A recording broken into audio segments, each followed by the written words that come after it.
zo geren willen trouwen. Met een meisje waar ik veel van kan houden. Ik heb een koe en een schaap en een geitje. Ik heb een klein maar een kruisboerderijtje. Maar wat ik nog mis vanaf het begin Is een leuke en flinke boerin. Een huwelijksbureau gaf me onlangs een tip. Ik moest me maar eens presenteren.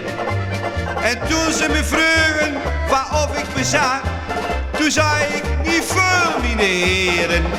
Ik heb een koe en een schaap en een geitje. Ik heb een klein maar een kruisboerderijtje. En nu zou ik toch zo geren willen trouwen. Met een meisje waar ik veel van kan houden.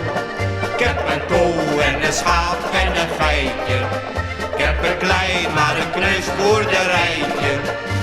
Maar wat ik nog mis vanaf het begin Is een leuke en flinke boerin.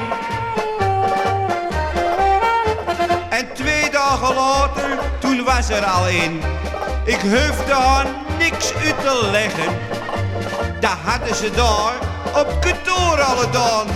Ik hoefde niet eens meer te zeggen.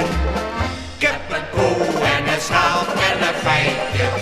Ik heb een klein maar een kruisboerderijtje. En hoe zou ik nog zo geren willen trouwen?